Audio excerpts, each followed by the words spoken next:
On this episode of the Who Is This podcast, brought to you by Double R Communications and Sierra Pacific Mortgage of the Gila Valley, Davis and I had the opportunity to talk with Daniel Smith. Daniel is from the Gila Valley. He just moved back recently, spent a little time in Korea, and the last 5 years he has been working on a super cool documentary.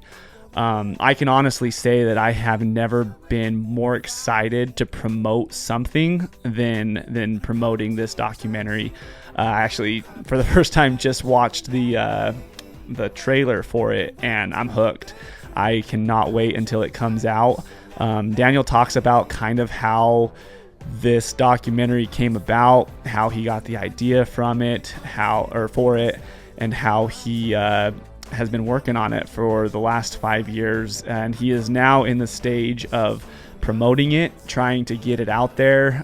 He premiered it in Tempe about a month or so ago, and he's now planning on premiering it here in the Gila Valley the later part of April. So he hasn't gotten that date yet, but it will be shown here in the Gila Valley. It is going to be a fundraiser so that he can work on getting this documentary submitted to some film festivals and hopefully get it out there for people to enjoy and to watch. The documentary is called Echoes of Wide Ruins.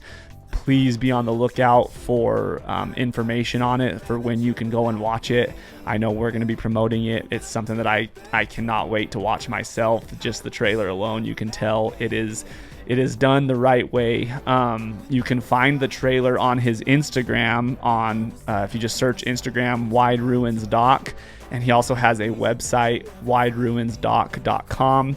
So please go check it out, and I'm super excited to do what we can to support Daniel so that this documentary can make it out there.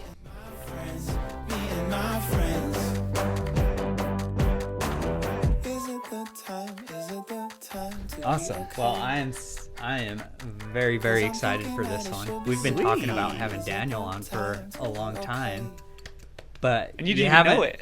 And I didn't even know we were talking about you. Well, but you haven't lived here for a long time, and then as it so happens, you bought a house here. Yes, thank you. And we the other day we were talking, and we were like, we got to have Daniel on, and we had already been talking about it, so. We're excited for this. Yeah. You've been up to a lot lately. My whole life, it seems like I've not had a chance to just slow down, which is pretty wild. I would say this chapter, this new chapter of my life has gotten to be the most, wading in the water of okay, what's happening next? Yeah. Because I've always attacked things head first. Like, I'm going to do this, I'm going to do this, I'm going to do this. So being back in my hometown is probably the one thing that us as millennials are I'm never moving back to my hometown. I'm never going to do that. So when it finally happened, I'm like, I guess failure is a pretty heavy word because I don't feel like I've failed at anything, but it is just like a reset where I'm like, what am I doing here? Oh yeah, this is actually to help me get to the next step in my journey. But up until now, it's been quite a whirlwind. In my opinion, it should be everyone's goal to move back to the Gila Valley. Really? I love it here. Yeah, I love it too. I disagree. And that's okay. And I understand that feeling as well. But I love it here. I lived in Phoenix for a while I was going to school, and I couldn't wait to get back. I hated the city. Interesting. Yeah. I guess I am such a city person that coming back to a small town, I'm like, what do I do? There's that. What am I doing? Yeah. What do I do? Yeah. I'll just go to Taco Bell all day, I guess. I'm not really sure. But all of my friends from Thatcher have kind of moved out. Of course, I have family still here, but a lot of the people I know aren't even here. So it really was a reset to try and become a friend with myself again, and kind of be okay with just being alone for a while, because I'm quite the extrovert and surrounded by people all the time, or have been my whole life, always wanting to entertain. So really having to focus on myself and be like, okay, let's see if I like myself for real. So why did you end up coming back? Yeah, so I moved back because my mom actually got a diagnosis of cancer that kind of rocked my world. I was actually living in South Korea. I guess I could back up even more just to give you more information. Yeah. But after I graduated high school, I moved to California, and I went to school there, just Cal State Fullerton. It's like right above Anaheim, and I worked at Disneyland for a year and a half and then bounced around That's Orange cool. County. What'd you do at Disneyland? I was with Lightning McQueen and Mater and the fire truck and doing entertainment stuff at Disneyland. So Okay. yeah, that was like Which I feel like I reaped some benefits from you working at Disneyland Yeah, a yeah. couple times. What, you got honestly, get tickets or Disney something? benefits are pretty lit. Yeah. I went to Paris Disney for free. I went to Disney World for free because if you're an employee, you get to go to all the parks for Yeah. free. So checking in your family for free like saves a bunch of money, especially now. So Heck yeah. there are definitely perks to working at Disneyland, but when you work at Disneyland, you start to realize it's a glorified carny job, basically. Like That's a good way to put It it. Yeah, truly that is. makes Yeah. sense. I mean, because us from a small town, we see Disneyland as like this big vacation spot, and Right. it is. It is a magical place.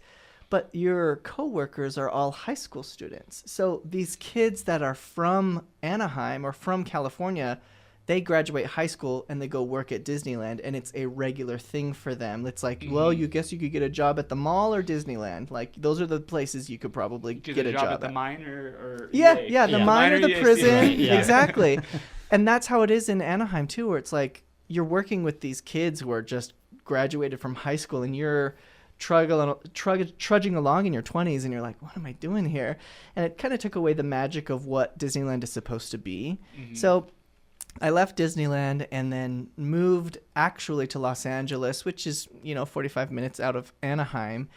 And that's kind of when I started doing this makeup career that I kind of gleaned in my early 20s. I didn't really know what I was doing. I just knew that I liked characters and transformation, and I was inspired by a lot of special effects artists like Bill Corso, who did like Deadpool, and V. Neal, who is she did Edward Scissorhands in the Batman movies, like the Penguin and stuff like that. Pirates of the Caribbean, she's responsible for.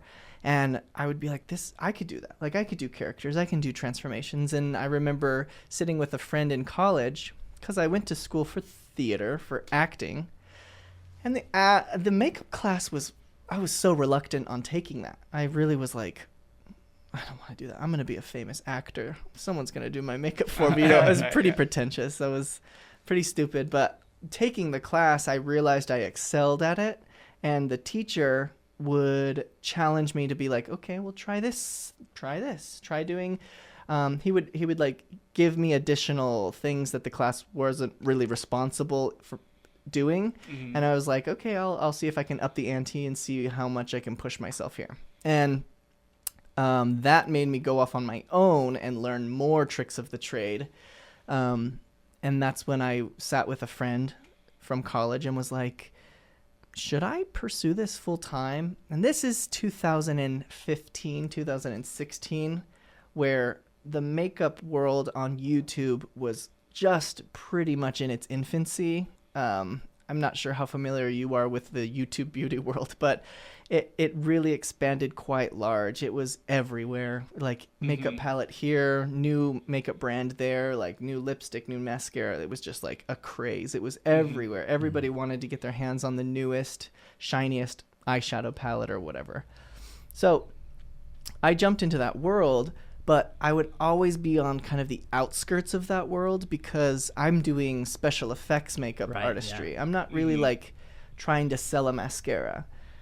And that's really where the money is, we need this beauty boy to help sell this lipstick or help sell this mascara. The everyday consumer that just wears makeup. Yeah, exactly. Somebody from Target saw your YouTube video and really likes your personality, so they're going to buy this lipstick. And I'm like, I don't care about that. I just want to like... fun. Yeah, it's not as fun. I want to transform. Yeah. So I did 31 Days of Halloween, which was my yearly posting where every day in October I would do a different makeup transformation for up until Halloween. And it started in 2016, and I did it in 2017, and I did it in 2018, and already that's 93 looks, 94 transformations sometimes. And I got pretty burnt out after 2018, where I'm like, what more could I do? Is there any more characters in this world to even do? I was going to ask you about those. Did you do those? Did you do one a day, or did you like bank those throughout the year? The first year it was September up until maybe middle of October. Yeah. Because I also had to edit the videos Right. too. Yeah, that's why I was like, there's no way. Yeah. I would sometimes, 2016 I was still pretty novice at makeup. I was good, but I was not as good as I am now, so I would do 2 a day because I wasn't doing as extensive stuff as I am able to do now. So in 2017 I was like, I'm going to bank these and start them early. And I remember doing one in January, one in February, but then life got busy. October's so far away. I don't need to worry about this. But then it got to the wire, and it was like end of September, and up until October, middle of October, I was finishing out the last of the month. So maybe like October 6th and 7th, I'm working on maybe the last week of October's looks that will be produced. So the year after that was the year I was like, I don't think I could do this ever again. And the fan base that I had was like, hey, we can't wait to see next year's 31 Days of Halloween. So now you've set this expectation for yourself. Yeah. And I'm like, well, sorry. Sorry about it. And so I scaled it back. I talked to a few other peers of mine that are in the makeup world, and they were like, why don't you just do like 7, like just do a week? And I'm like, that's manageable actually, because then I can do really big stuff, like exciting transformations. And and you don't want what you enjoy doing to become a chore, which it sounds like that's kind of what it did. And it was expensive. I wasn't getting paid for any of them. Only I think 2 of the years I got a sponsorship for, which was wonderful, but it didn't pay for the entire month's worth of makeup, because I'm not using just a foundation and a brush. I'm using like glue and latex and prosthetics and contacts and teeth and gold and whatever. Which those videos are freaking awesome, by the way. Thank you. Those were, and I'm not into makeup. I was like, this is super interesting. Thank you. Fun to watch. So. Yeah, I would love it when you would do characters that are like obscure, but I knew. And I'm like, I know this. Yeah, that really was the fun part for me too, because I'm diving into millennial nostalgia. Yes, I'm like, only Dragon Ball Z. Exactly. And, only characters that we know growing up will really resonate. But the new kids always wanted to see like Nightmare Before Christmas, and it would just make my eyes roll, because yes, I love Nightmare Before Christmas, but I just really don't lean into the cliches, and I'm like, there's so many cooler things, Yeah. I'm not going to do Jack Skellington. It's so overdone. Right. Anyway, so I did for the 2019, 20, 21, I guess up until even last year, I did... No, that's a lie. I did 7 for 3 years, and then I even cut it down even more, where I only did 3. Especially after I moved to Korea, which, by the way, I moved to Korea. The makeup world kind of fell apart. There was big scandal on the internet, and it just the paychecks weren't rolling in because people were very cautious on who they trusted with their products. If a company were to come to me and say, we want you to sell these eyelashes, and somebody would just be like, oh, these are the best eyelashes I've ever worn in my entire life, and like, you're just doing that because you're getting a paycheck. Yeah, and that's so easy to see through that. Yeah, too. it is. So anyway, getting paid for authentic content was hard to come by, because the brand side had their clientele that they liked working with and knew that they could make money off of. Because at this time, social media engagement was really taking a toll as well, where people that used to get huge engagement are starting to see their numbers dwindle to like 5 to 6% of, like, say you have 100,000 followers, they were only seeing 4,000 to 5,000 likes on their pictures or whatever. Gotcha. So brands, and this is probably not interesting to the listeners, but like brands will see how many followers you have, but that doesn't matter. It depends on how much engagement you have. Yeah. Mm-hmm. So if somebody has 50% engagement, meaning they have 10,000 followers and 5,000 people are commenting and liking, then they will sell a product. Mm-hmm. Absolutely. But if you have 1 million followers and you have 1,000 likes, you know, sure, your numbers are big, but if you're only getting 1,000 likes with 1 million followers, they're only going to pay you per engagement, not per following. So that's interesting, and I because it's the same amount of engagement, right? Yeah. And I wonder if that's because they see the potential. Like if you have 50% of your fan base liking stuff now, if you grow that fan base, you're probably chances are you're going to be growing that engagement as well. I wonder if that's the theory. Well, the to be thinking honest, behind that. the smaller the audience, then the more that the content creator is able to engage with their audience. So if I have 1 million followers, I can't respond to every DM. I can't respond to every single comment that's happening. But if I'm only getting 1% return, then it could mean that there are potential spam bots. Somebody may have purchased their followers or whatever. So that's a good point too. Yeah, they're not true. They're really not real people. So you really don't know. That's what I mean by I had to leave that world, because it just got a little shifty and just seemed like people were cheating the system and whatever. So when you were doing that, is that what was paying the bills, or did you? Yeah, that's what I was doing full time, was awesome. Makeup. And I would do sponsorships with like Uber, or a company would say, hey, we have this great opportunity with this YouTuber. It would be with Disney Channel or something like that.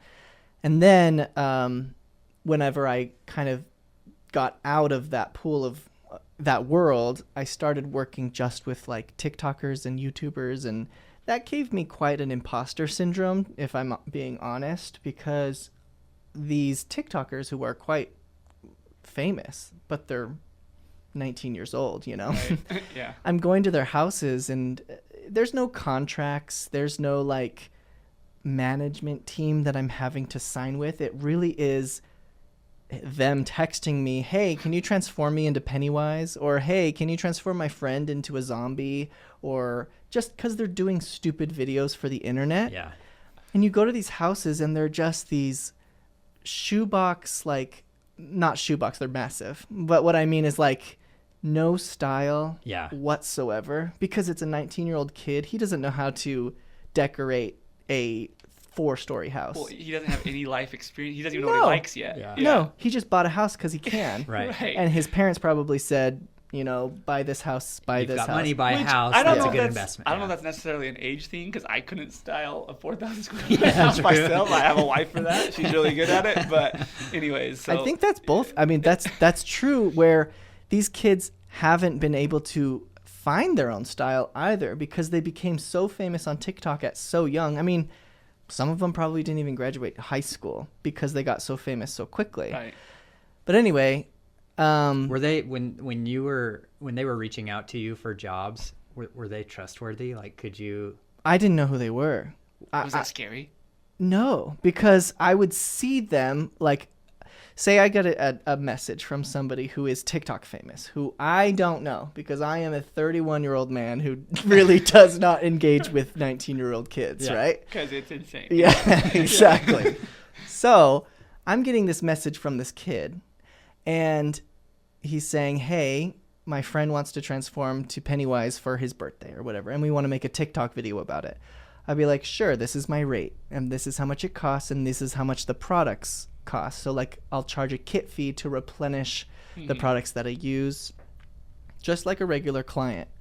And then it's after they say yes that I'll like really see who they are, and then sometimes be like, I could have charged a lot more. But but then also they'll call me back because they know that I'm not fazed by their fame, because their audience are like 13, 14-year-old kids, and I'm not in their realm. I'm not in their, universe. Yeah. So they'll consistently call me back because they just need something quick, and they don't need the spectacle of like, I'm this famous TikToker.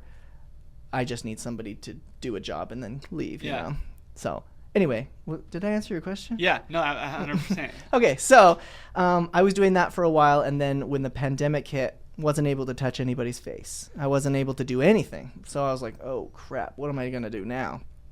So I picked up a serving job, and serving jobs in Los Angeles, you get quite the cast of characters because you're in the City of Angels, famous people everywhere, you know.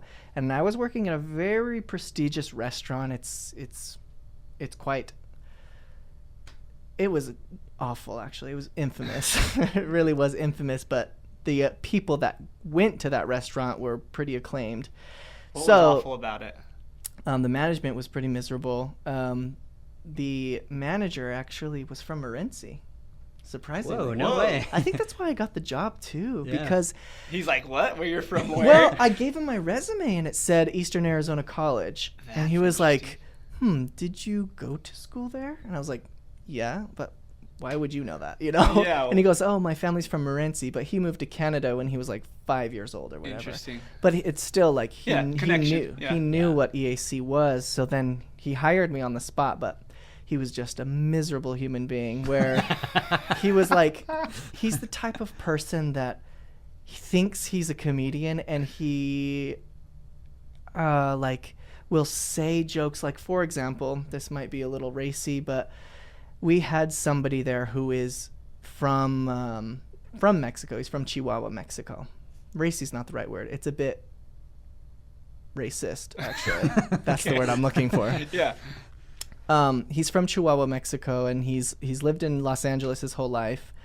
His parents are immigrants, whatever. But there is a town in Los Angeles called Van Nuys. It's like North Hollywood, and it is a huge Mexican population. Most of it is a Mexican population.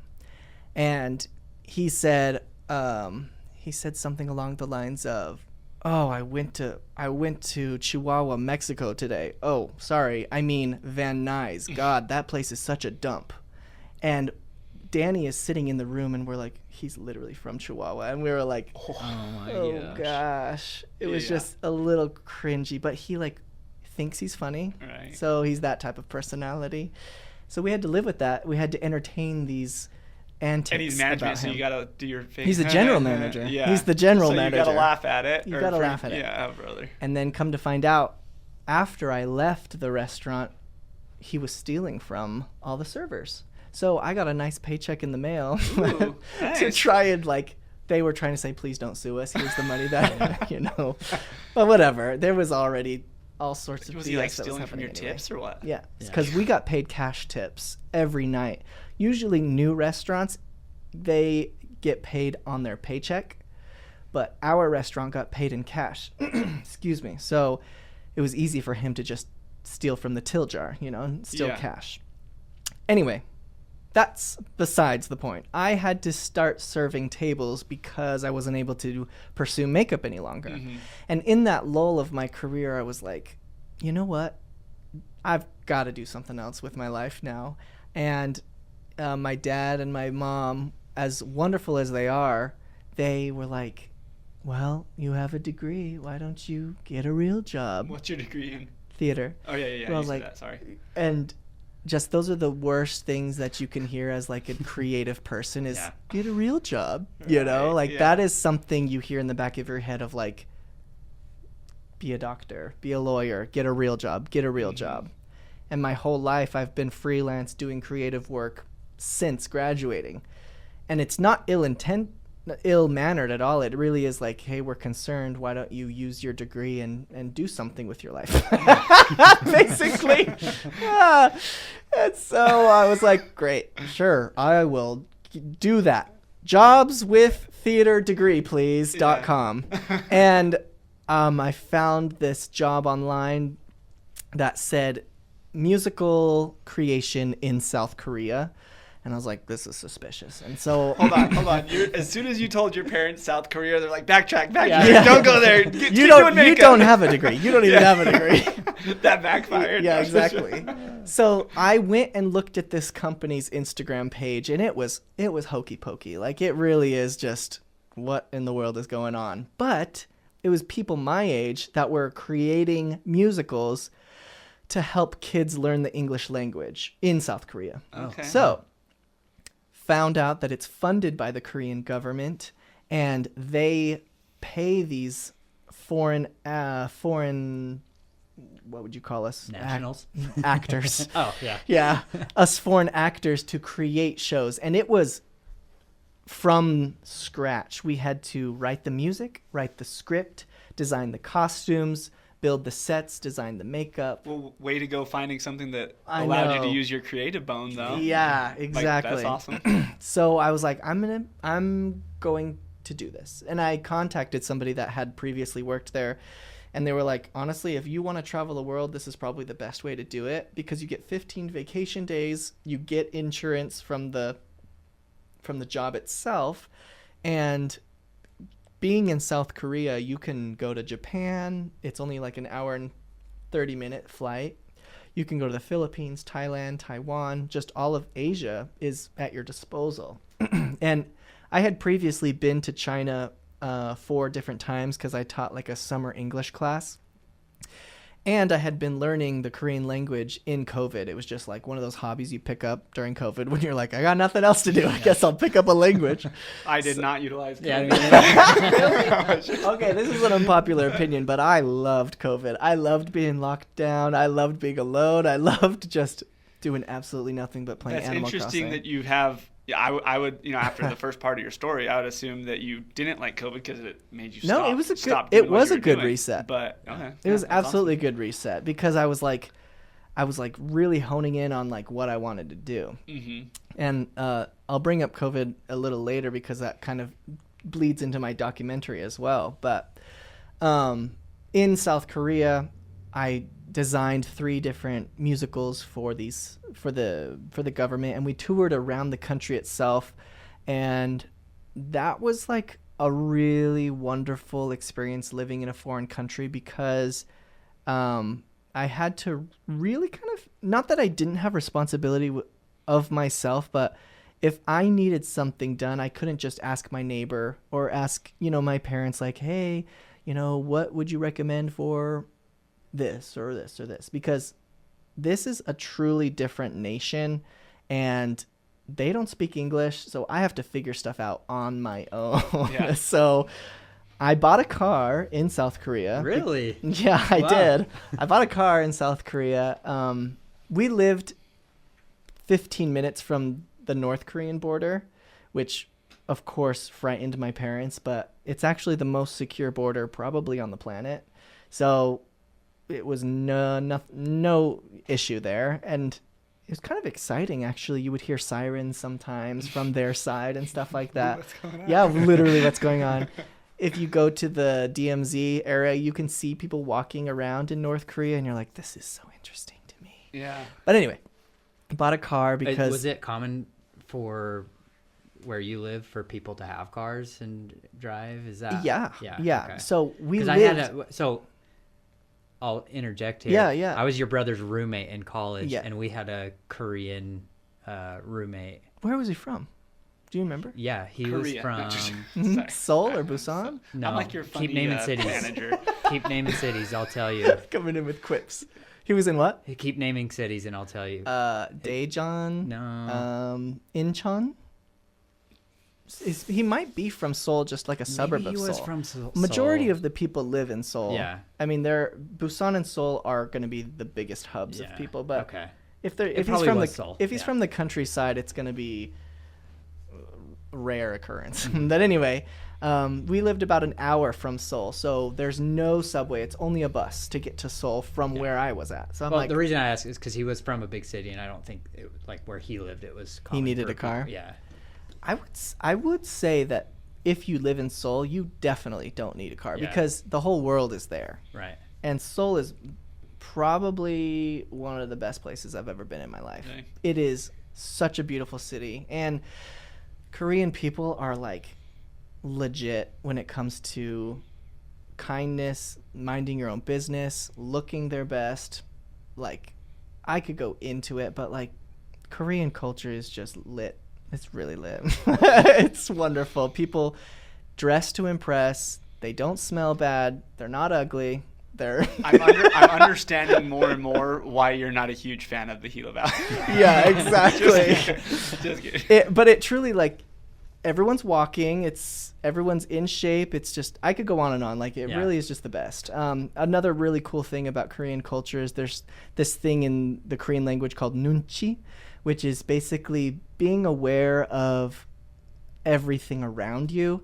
So if I were to talk loudly on the subway, I'm not really having nunchi because I'm not being considerate of everybody around me, which is why people are polite. Or if you're in a cafe, like a coffee shop, you could leave your laptop on the table and you could go to the bathroom. You could probably leave, to be honest, and you could come back the next day and be like, hey, I left my laptop here. And they'll be like, yeah, it's right here. Like, nobody's doing petty theft or anything like that. People are just minding their own business because they got their own agenda, their own life. So I really, really enjoy that about Korea. And something I'm glad to take home here, not to show people what's what, but just in my own life, like, really just try to realize I'm not the center of the universe. I've got my own life. They've got their own life. Just be respectful and stuff like that. Because some common courtesy. Literally, some things some people lack, unfortunately. But not always super common. Not.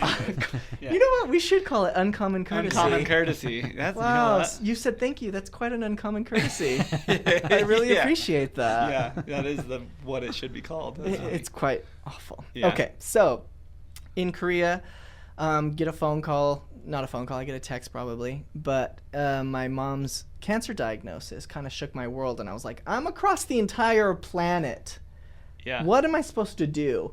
And so after the first day of just like being extremely frustrated and not knowing how to help out, then I was like in business mode, and I'm like, okay, how do I end this job? So I cancel my contract and I leave. How long were you there? A year and a half. Okay. I got there in March of 2023 and I left October of 24. Okay. So I got home in October, and thankfully my mom was in remission at that time. But I got home and I was like, what do I need? What do we need to do? What do we need to do? And thankfully she was fine. Yeah. So I kind of felt like I was interrupting her daily, routine, because I'm just now living at home, like, thinking I was supposed to help out, but I'm not sure how to help out, But I think just being there was there. the help. Yeah, Exactly. If anything extreme was supposed to happen. Well, I'm sure if they're anything like my parents, which I know they are, they would love to have you back. Oh, Like, yeah. Yeah. I mean, my parents came to Korea, and they didn't know what to expect either, but they were like also amazed. They were like, it's just so good to be with you, and this is amazing. We're so glad that you're happy here, because they didn't know how I was living until they got to South Korea, and they're like, oh, you got it good over here. Yeah. Yeah. So I'm glad that they were able to make that journey while I was still living there, because they would have never gone to Korea had I not been there. Right. Yeah. So anyway, now that I'm home, I was kind of jumping around like, what do I do? What do I do? What do I do? And I've always had this documentary that I had been making since 2020, since COVID. And the documentary is about the Native Americans, Navajo Nation in northeastern Arizona. So my mom particularly, she was raised on the Navajo reservation. I didn't know that. Yeah. Did you know that? I didn't until a few weeks ago. Yeah, Davis actually came and saw the documentary. I know he didn't invite me. I know. Not your podcast mate? You didn't bring him? He does that a lot. Well, there's some good news, because we actually might have a viewing here in the Gila Valley. Really? Yeah, we're aiming for end of April. Okay. So, I mean, I would love to have the whole Gila Valley come, but I think it's going to be a one-night showing, so if I can rent out maybe the Fine Arts Theater or something like that, I could probably get a good audience in there. Yeah, and we I've been would talking it up to everybody, so it's like everybody I know wants it to happen. Yeah. Okay, if there's one, because I want to talk about the documentary, and the premiere. Let's do it. No, you go first. No, I mean, you we'll ask get there me a later. question. Don't listen to him. You keep going. You're on a roll. And this is, Okay, fair enough. So I'll tell you how it got started. Especially if people are listening to this, being like, a documentary? What? But basically, my mom was raised on the Navajo reservation, and my whole life, she would tell me stories about my grandpa, who I never met. This was her father. And she would just tell me little antics or sayings and things that he would do, ways that she grew up. And the only information I really knew was that he sold Native American rugs and jewelry on a trading post. But even being in the Gila Valley, you don't really know what a trading post is. You think it's like the Texaco in San Carlos or something. You're like, okay, he worked at a gas station. Like, you don't really know what that means. The ones on the I-10. Yeah. That's what I picture. You like Apache Gold, or like what is he doing? Right. So then during COVID, we did spring cleaning like everybody does. Well, maybe not, but we did spring cleaning of like the garage and boxes and yada, yada, yada. I just didn't learn any new languages. Okay. Did you clean anything? Oh, yeah. For Okay, sure. sweet. So cleaning out a bunch of boxes of old photographs and old like negative film strips. So film that has already been developed but has long been gone, you know. But we still have the negative film strips, and there were some slides. There were some Super 8 reel footage that had never been developed, like movies. And I was like, what is all this junk? And it came from my grandmother's house, who was the wife of my grandpa. She had died in 2014, and they'd been stuck in these boxes in my mom's closet since she passed away. And I'm like, we should develop these, because my mom was just going to toss everything away. And I would like hold up the negative film strip to the light to try and see what it is. But of course, it's you blue-skinned people and whatever. But you would see an outline of like a baby, or like the rug, the Navajo rug, or like maybe this really cool picture of the Grand Canyon. And you're like, what is all this stuff? And she would look at it and be like, oh yeah, this is where I grew up. This is the trading post. This is my sisters and whatever. And she would start opening up and telling stories about her childhood. And so I took it upon myself to purchase this machine on Amazon and develop thousands of photographs, literally probably 3,000 photographs or more. And I developed them yourself? Well, so what it was is this machine that sits on your desk, and you have to go through, you know what a negative film strip looks like. You go through and it'll transpose it to be a positive, and then you have to click scan and save to an SD card. It takes about 10 seconds, and you have to do that for every single picture. Wow. Yeah, it takes about 10 seconds. Yeah, it takes about 10 seconds. Times 3,000. Yeah, it was my whole year of COVID, really. I remember turning on the extended version of Lord of the Rings and just developing photographs just all day long. Great background. It really was, because it was so mindless to just ding, ding, ding, you know, develop one by one. And then after that was developed, I bought a machine to develop Super 8 film, which I had never I've never handled that type of like medium before. So I had to learn how to like put the reel on this machine and then thread the footage through the machine and then push play. And it takes depends on how long the film is, of course, but it takes about 10 minutes to develop one reel. And then it gets put on the SD card. And when you watch the movies, you have this footage that has never been seen by anybody, because it's captured on this reel. And I remember sending it to my mom, and she was just emotional, because she's like, oh my gosh, that's my dad. I've never seen this before. What a cool it's a moving gift picture for her. Yeah, what a cool Absolutely. gift for her. That's awesome. And that really pushed my motivation even more to make this story come to life, because in that pile of things was my grandpa's journal, my grandma's journal, his old wallet, like his leather-bound wallet, which like still had imprints of, it had his social security card, it had photographs, it had like crumpled pieces of paper that he scribbled on. Like it really was, after he died, thrown in a box and just never like dealt a time with. capsule. Really was. Yeah. Never dealt with again, because the way he died was quite traumatic, that I'm sure they just probably took all his things, sealed it up, never looked at it again. So unrevealing all this stuff was like, oh my gosh, it kind of felt like he was in the room, It was really cool. And anyway, now that I had all this footage developed, now I have to come up with a story. And my whole life I've wanted to make movies. I've wanted to be in the movies forever, for as long as I could remember. So now I had to really take on this juggernaut of a project. And I wasn't just doing short films. I wasn't doing music videos. I'm doing like a full-length feature documentary. And it was overwhelming, but I also didn't know the alternative of like, well, I guess I should just go back to serving tables, like there wasn't an alternative of like not doing it. Because if it wasn't me, nobody in my family would be making this story. I guarantee it would just be staying in boxes. So I now had to weave a story together, and I would ask my mom, I would ask my aunts stories. They were all pretty reluctant about opening up. So I knew there was something going on. And the story basically is my grandpa, he worked on the trading post and would sell rugs at the trading post. But he would also collect personal rugs on his own. And whenever he would sell rugs at the trading post, a customer would come in and say, hi, I would like to buy this painting, this piece of jewelry. I would like to buy you maybe 3 sacks of flour. And, ooh, I like this rug. I'll buy this rug. However, this rug might be from John's personal collection.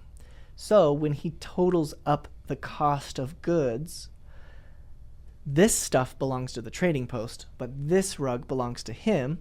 So he would say, okay, your total is X amount of dollars. And then at the end of the day, he would take out the money that was owed to him from the rug and just, pocket that, because he's like, okay, well, that was mine. And that created a huge red flag for the IRS, because it showed that he was pulling funds from the business account and mixing it with personal just funds. how he did his business. Okay. Looked like money laundering. And that was a huge red flag that he got audited for. And there was a 4-year investigation on his life, or his taxes basically. And during that time, it was during this thing called the American Indian Movement, which is in the 1970s. It's actually very similar to the Black Lives Matter movement, except that in the 1970s, the federal government found oil in places like South Dakota and Oklahoma and Wyoming, and they wanted to rewrite boundary lines for the reservation and be like, okay, well, we're going to push you a little more this way so we can take all that oil from South Dakota. And the Native Americans were like, you're not going to keep moving us around. This is not going to happen again. So they would have an uprising. Uprising is heavy, but I guess it kind of was. It was really them just taking a stand, being like, you're not going to push us over again. You're not going to take our land. You've already taken all of it, so you can't take even more. And that rippled through the entire country of the United States. So when word got to, Arizona, the Native Americans and the Navajo Nation, the Navajo Nation is one of the largest tribes in the world, Native American tribes in the world, that really echoed with them. And because my grandpa was living on the reservation, he felt like things could become a little unsafe for him and his family. And so he loved his community. Like, he felt safe in his community of Wide Ruins, which is where this documentary takes place.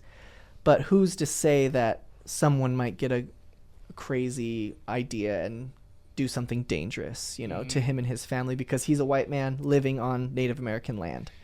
No, I'm not going to ask that question yet. Go ahead. Okay. So anyway, he moved his family off of the reservation, but in order to do that, he had to sell a large amount of his rugs in order to put a down payment on a house. And that goes into the auditing that I just mentioned, where him selling those rugs flagged the IRS to be like, whoa, where did all this money come from, from your business? And anyway, it gets into quite a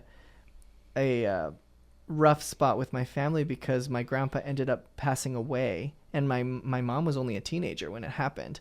So trying to get... And she was the oldest. She was the oldest. Yeah, she had six girls. Yeah. Oh, wow. She had six... There's 6 girls total, so she's the oldest of 6. And she was only 18 or 19 when this all happened. And no wonder they were reluctant on telling me stories, because it was just such a heart-wrenching part of their life. Yeah. That I'm not sure how much they wanted to relive. So, have you gotten any pushback from them when, like, with the documentary, or at the beginning? Did they like it when it came out? Well, of course, they love the it. stars. They tell the story. Yeah. Oh, so okay. See, I didn't know. Yeah. Okay. So, I had them tell the story themselves, and so my mom and all of her sisters are a part of the documentary, giving firsthand experiences of what went down during the 1960s and the 1970s. And their experience living there. I also was able to, it was such a blessing, this whole documentary, because remember, I'm doing something for the first time in my entire life. I'm trying to build a story off of little crumbs and hints that my mom is dropping. And so one thing leads to the next thing, leads to the next thing. And I read journal entries from my grandpa talking about this man named Henry that worked on the reservation with him. And I'm like, I wonder if his daughter or his grandkids might remember him. I would love to talk to them. And so I remember going on Instagram and searching the hashtag Wide Ruins, because that's where it takes place. And there's this photograph of this girl, and I think she was just standing on this dirt road, and the caption just said, "Visiting Grandpa's house, good to be home," or something like that. And I'm like, this is a crazy shot in the dark. But I messaged her and I'm like, do you happen to know of a man named Henry Yazzie? And she goes, yes, actually, Henry Yazzie is my grandpa. And I was like, that's crazy. And I was like, so is your mother Henrietta Yazzie? And she says, yes, actually, that's my mom. And I was like, I have photographs of my grandpa holding your mom as a child. Like, your grandpa used to work with my grandpa at this trading post. And this is a girl I had no idea she even existed until this moment. And I said, I'm making a documentary about Wide Ruins. I got chills just now. Really? Cool, yeah. Yeah, I said, I'm making a documentary about Wide Ruins trading post. I would love to talk to your mom if she's willing to recall any stories from the trading post. And she goes, well, my mom was so young when the trading post was around, but you could probably just ask my grandpa, Henry. He's still alive. I was like, are you kidding me? That's awesome. This is late 80s, old man, still around. And I was like, I would love that. So I gathered a bunch of these photographs that had him in it and a lot of the Super 8 footage as well. And I brought it to their house. And he was surrounded by his daughters, his grandkids, his great-grandkids. It was like a family reunion of this family that I had never even known before. And I showed pictures of him as a kid. And I remember them being like, wow, Grandpa, you were so handsome. And wow, that's you. This is crazy. They really loved seeing that as well. And then to have him talk about stories of my grandpa really propelled the documentary into a direction that I didn't even think it could possibly go into. And then after the interview was done, Henrietta, who is the daughter of Henry, said, you need to talk to Becky Clark. She would love to talk to you. She grew up with your aunties. And I was like, my Aunt Kathy specifically talked about Becky Clark as her best friend in her interview. Because I interviewed my Aunt Kathy, and she said, my best friend was Becky Clark growing up. But they lost connection after my grandpa died. And they hadn't seen each other for 40 years. Whoa.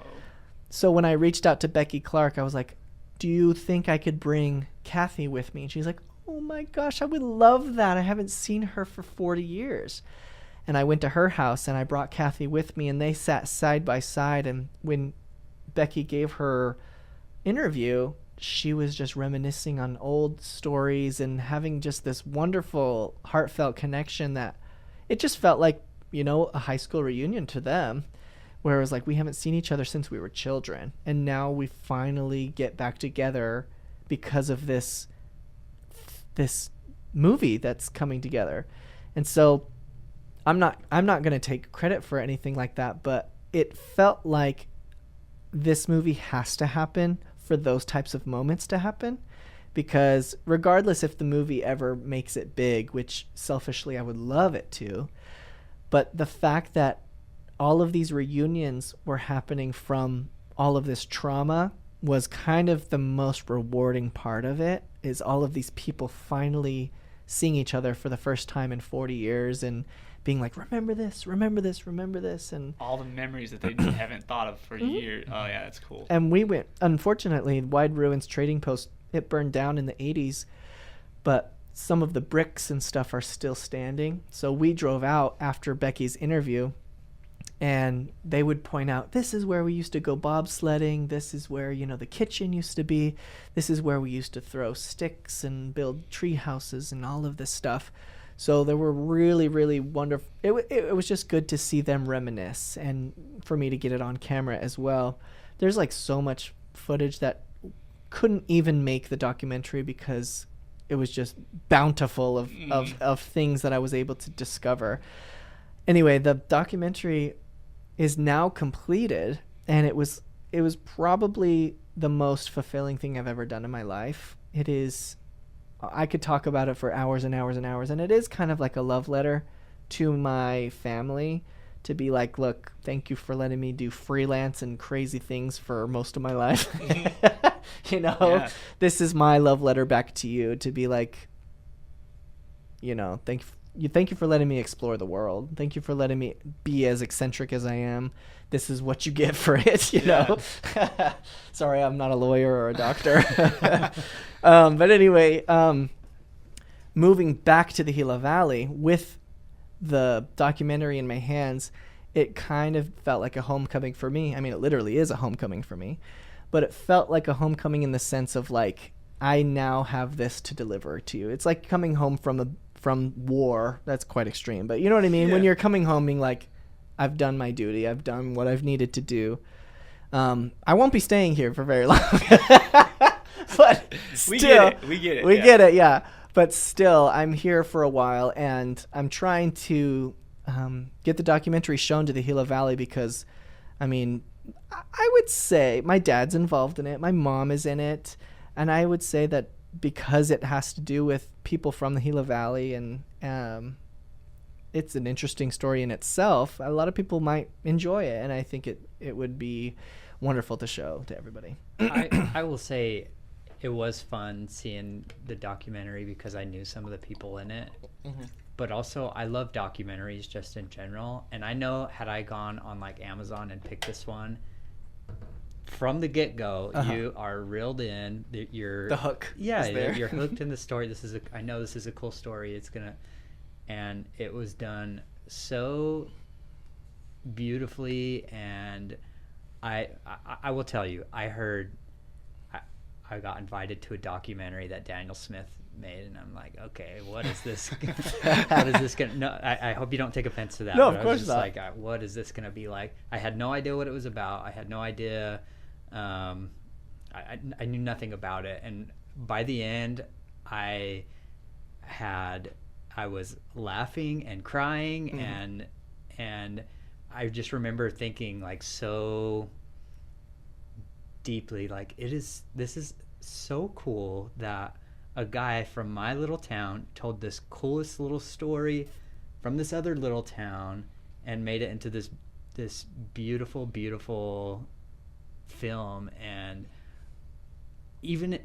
I guess my point is, even if I didn't know anything about it or anyone in it or anything about it, it still is just pure entertainment. It is so good. It's done so well. You didn't just like it because you were connected Right, to it. exactly. Like, it was just a good Yeah. documentary. So where has it been shown so far? Like where? Yeah, and that's what I was going to tell you. I've told so many people about it, and every time they're like, "Oh, where can I watch it?" And I'm like, Yeah, well, I mean, I can tell you the logistics of how movie making works. Yeah. I mean, not that I'm a professional at it at all.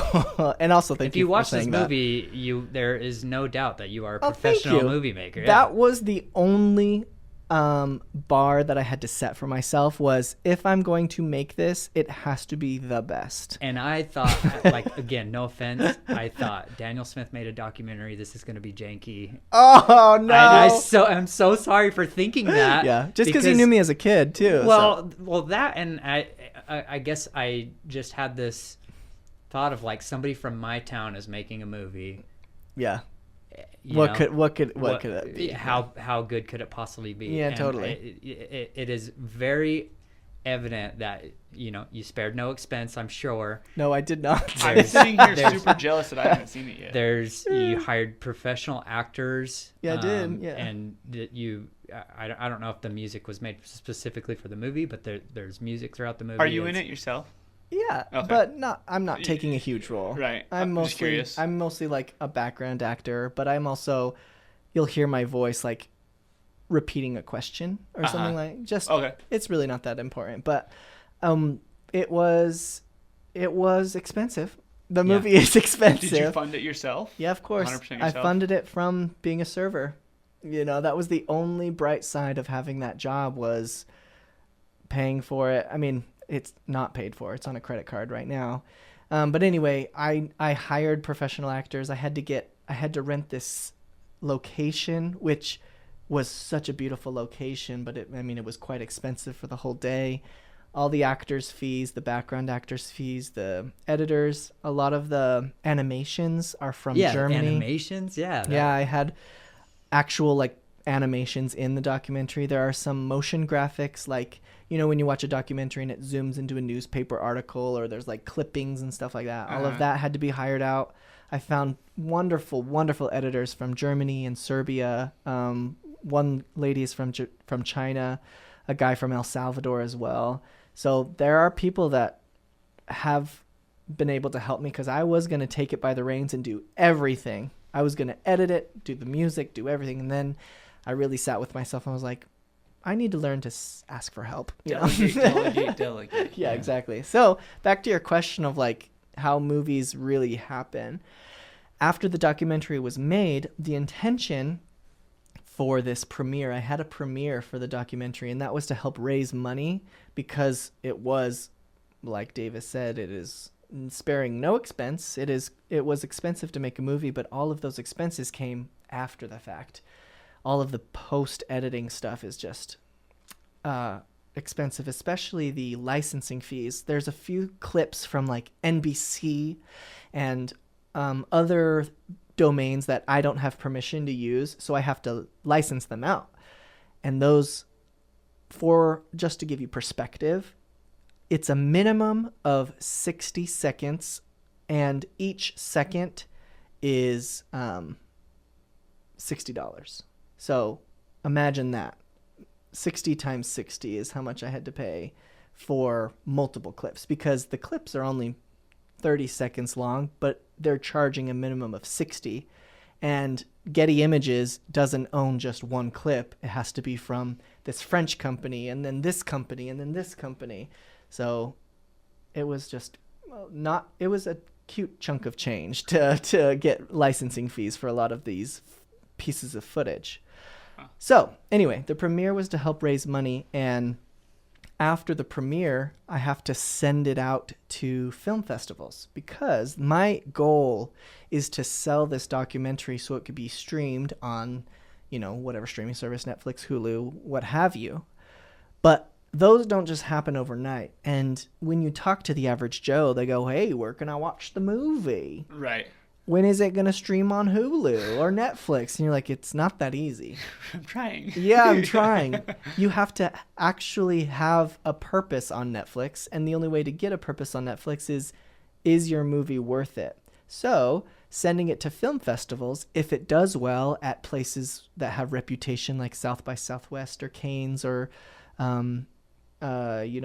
Chicago International Film Festival, just film festivals in general, if you win an award, then you have more merit to contact an acquisition leader at Netflix. Call them up, say, hey, I just won best documentary at South by Southwest. I would love to have a meeting, and then contracts happen and negotiation happens to see how much they will offer to purchase the rights to your film to then stream it on Netflix.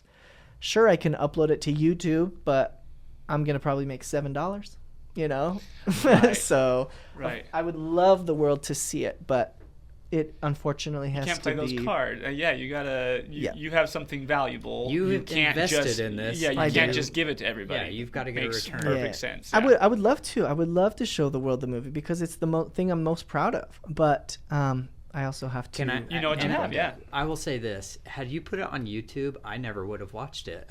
Oh, fair enough. Yeah. So I.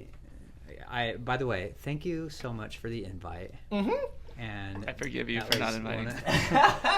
Well, this one. Okay, I I'll was be there. I was lucky because I happened to be Daniel just bought a house and I happened to be doing the loan his Yeah. loan Yeah, at the the loan same for it. time. So Yeah. That's true. That's true. Davis was literally in.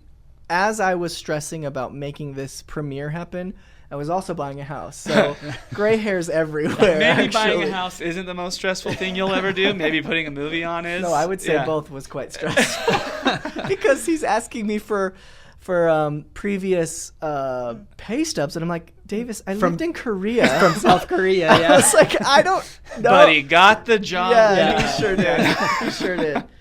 Anyway, so what I meant to say with the Gila Valley premiere is this is my hometown, and I am grateful for it. The premiere is not just to have, hey, it's family movie night. Right. So the premiere here in the Gila Valley will also be a fundraiser to help pay for the film as well. Yeah. So another thing about movie making is every film festival that you donate or submit to requires a fee. Like you want to be best documentary, you have to pay the entrance fee for that particular Have you Interesting. researched category. that? And do you Oh, know? yeah. Are they quite So expensive? they're quite pricey, and Yeah. it is not just one entry for everything. If I want best director, best editing, best documentary, geez. all of those are Yeah. separate charges. Hmm. And they sometimes won't even give you a free ticket if you get chosen. Like if my documentary is chosen to be in the category for best documentary, you still have to pay your way to get there and get into the festival. So I'm like, oh my gosh, this is crazy. I don't need to be there, but if I win, I would like to be there. Right. Yeah. Especially Yeah. if I think I'm going to win, which I do think I'm going to win. Mhm. So I want to submit with the strategy and make sure that I'm able to attend as well. So Yeah. anyway, So when is it? When's the Gila Valley one? it'll be probably end of April. I'm currently trying to lock in sponsorships in a venue right now, but I would like it to be end of April before school gets out so everyone can come and see it still before they leave town for the summer. How are you going to be? So once you have like that lockdown, how are you going to promote it? Well, I mean, the Gila Herald and the newspapers as well, Mm-hmm. hopefully will get some traction on it. Mhm. I mean, having Davis talk to everybody. Yeah. It really is a word of mouth type of thing. A lot of people know my dad, a lot of people know my mom, and they're happy to talk about it as well. They're very proud of me, which is really wonderful. Everybody that I know, I've talked to, so this community word spreads quite fast, Mhm. and I don't think I'm going to have an issue filling in seats.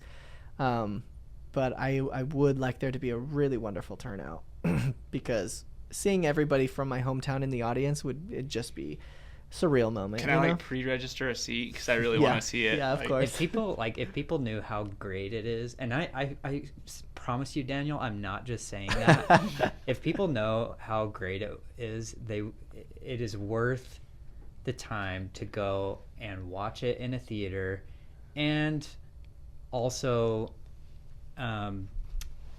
sponsor it, if you will. Yeah, you know, invest in it, for invest sure. in it. Yeah. So I can vouch for Davis because I remember him telling me like I'm going to Scottsdale or wherever. Phoenix, He was in Tempe, I In think. Tempe. Okay, he's like, yeah, I'm going to watch Daniel's documentary, and he was like, yeah, I mean, I was invited, so I'm gonna go check it out. when I talked to him the next day or whenever it was, he was like, dude, it was good. Like, he was like, it was really good. I was like, really? He's like, yeah. And so I've been wanting to see it ever since then. And I've kind of, I mean, I'm ignorant. I was like, is it on YouTube or something? Like, how can I watch it? But obviously it makes sense that it's not on YouTube. Yeah. So that's the thing about also the premiere and whatnot.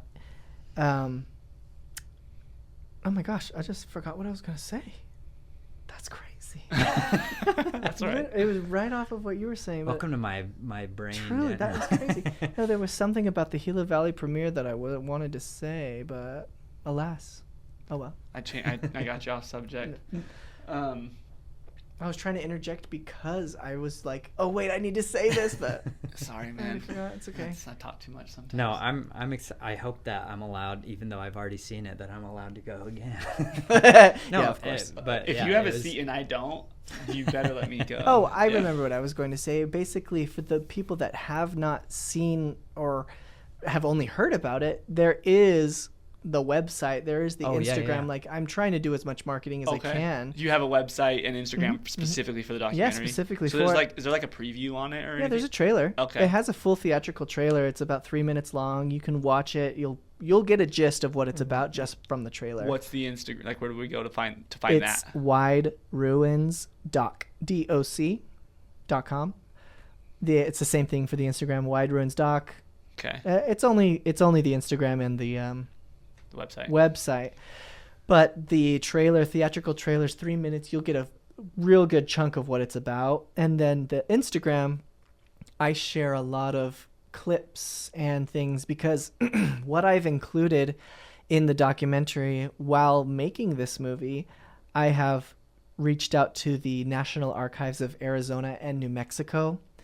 The woman who owned the trading post back before World War II, her name was Sally Lippincott.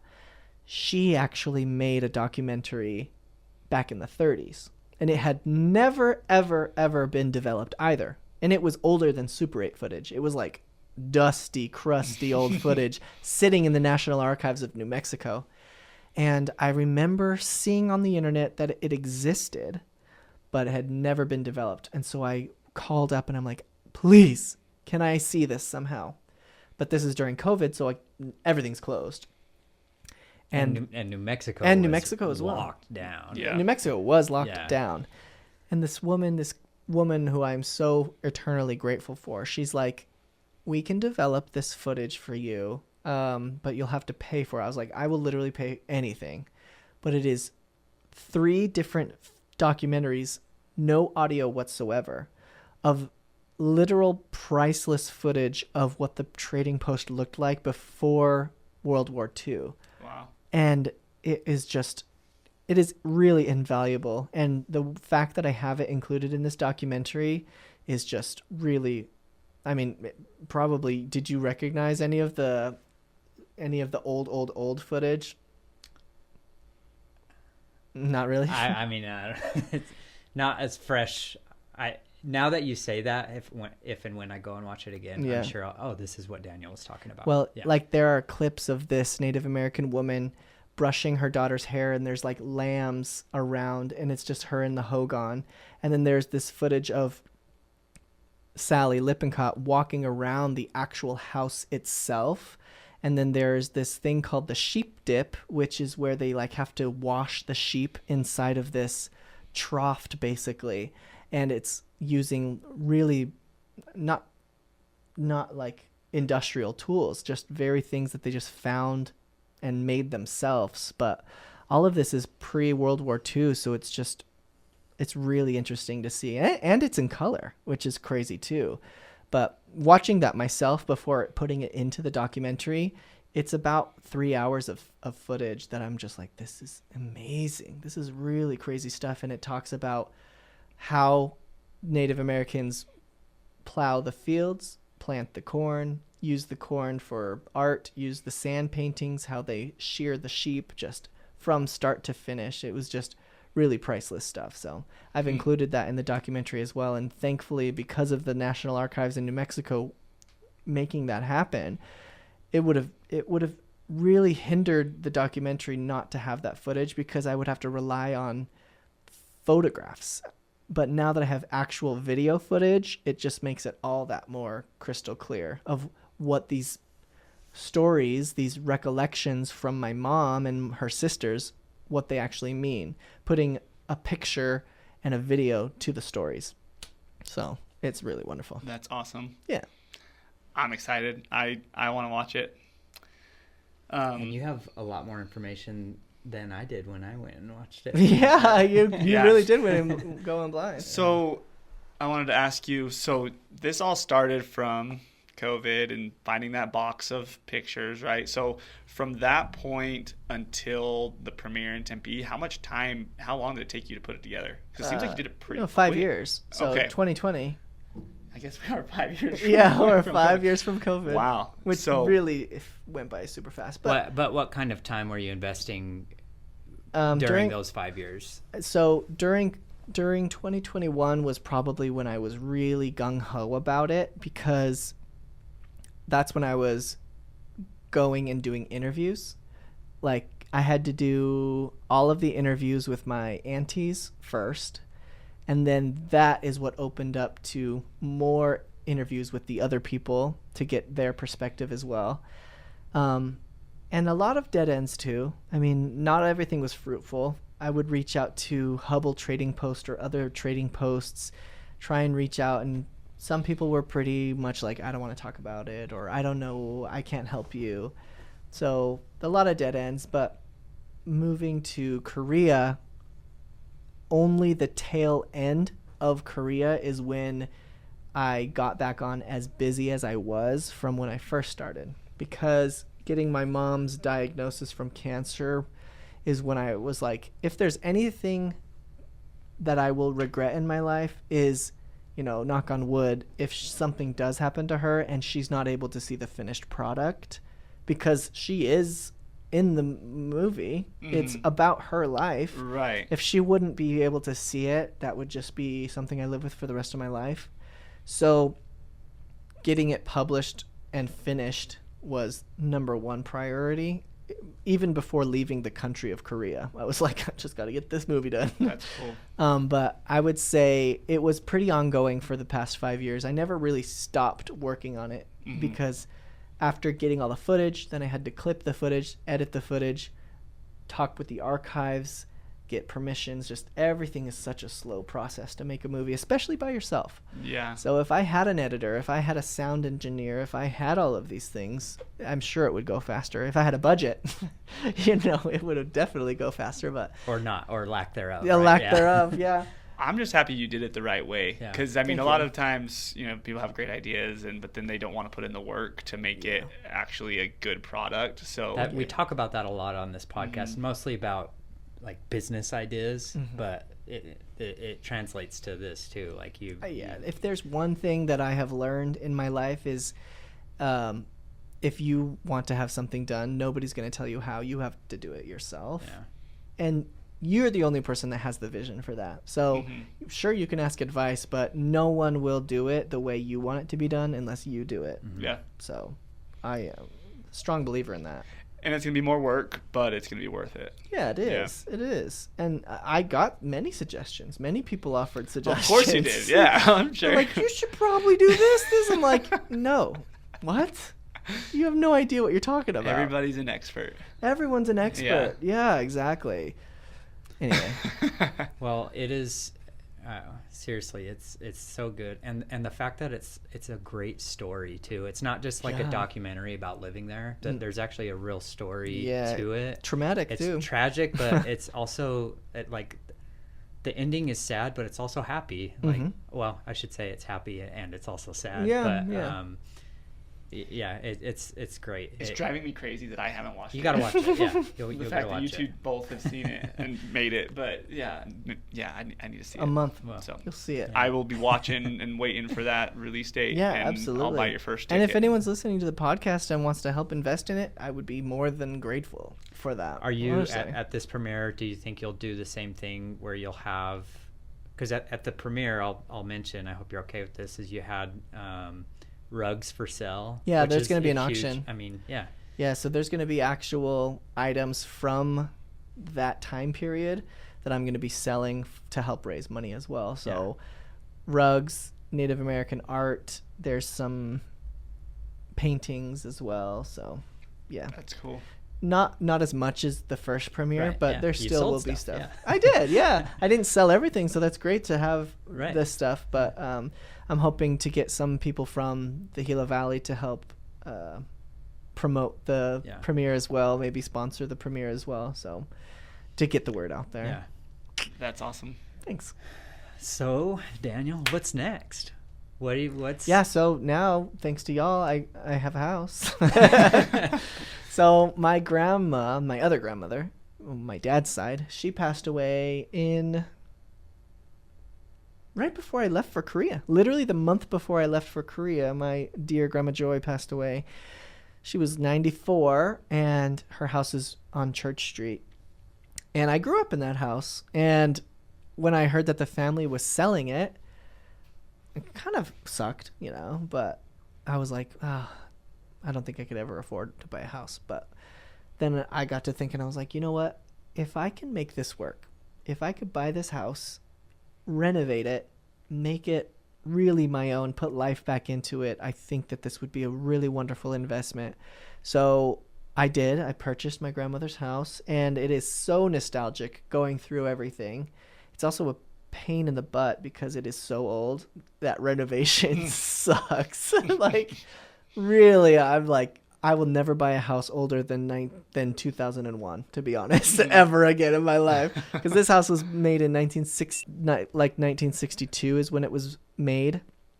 So now that I have this house, my goal is renovate it, make it wonderful, put life back into it, and just have a house, I guess. Yeah.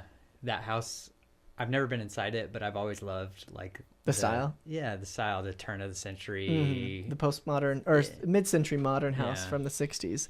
It's like got a cool rooftop and stuff like that. I can't wait for it not to be yellow. Yeah. Let's just say that. I was about to say it's the yellow one. Right? It's so awful, this piss yellow color.